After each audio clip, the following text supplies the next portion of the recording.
This is another lesson on how to use the Casio calculator. And to delete, we press F2 and F1, go down to the next one, F2, F1, and our formula is here. And again, we can leave this in factored form. We don't need to expand it to enter it on our calculator. The Casio does not have an H, so we substitute an X.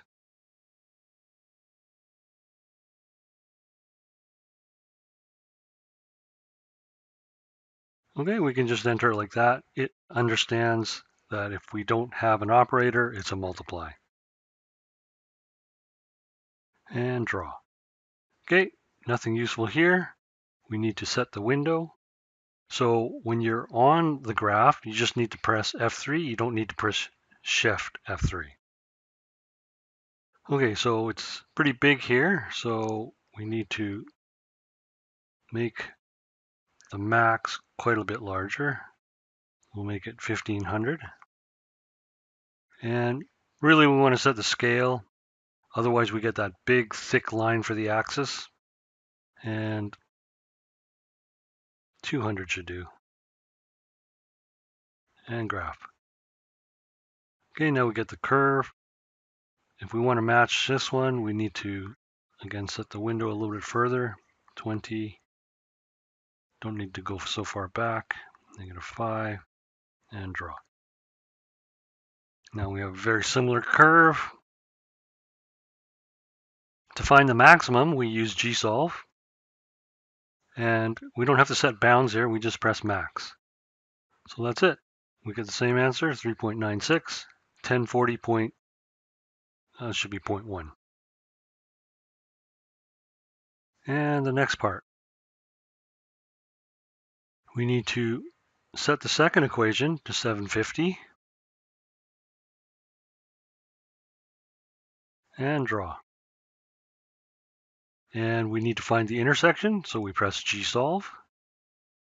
That's F5. And intersect is this one, F5. Again, we don't have to select the two curves because there's only two curves on here and it just automatically knows.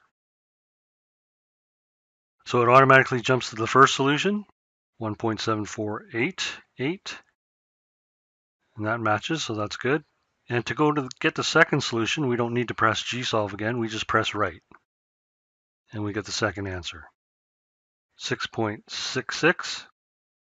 And there's another solution here, but it's extraneous because our domain was h is less than 10.5. This is 16, so it's past our domain. Let's look at the second problem. The ticket price. So we have our formula here. Let's enter that. Exit to go back to the formulas. Delete and delete. So again, we don't have a P, so we'll just use X, bracket 500, minus. There's a minus and there's a negative. Make sure you use the minus for this. 10, bracket X, minus 5, bracket squared, and close bracket. And let's just draw it. Okay, so the window doesn't quite capture the max, so we have to go window, and we'll set this to 5,000,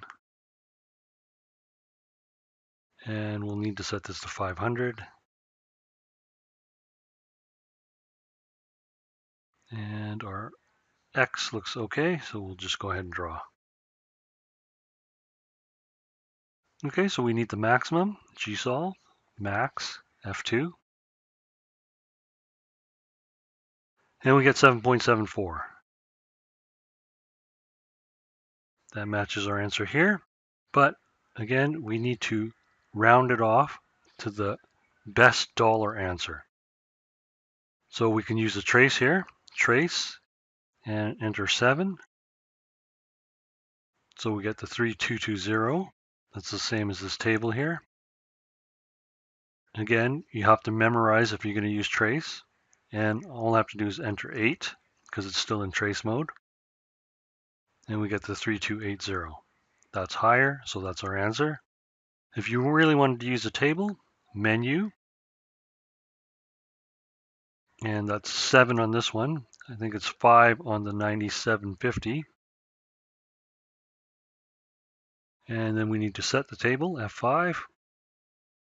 We need to go from 1 to 10 and increments of $1. If you needed different increments, like going by nickels or dimes, you would put 0.05 or 0.1.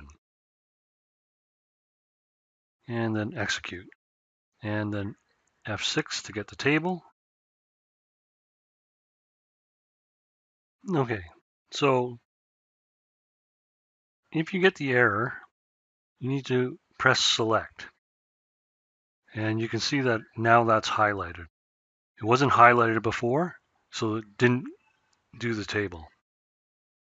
Now we got the table, now we can scroll down and we look at the answer from 7 and 8, and clearly 8 is the better figure. And that completes this mini lesson on the Casio.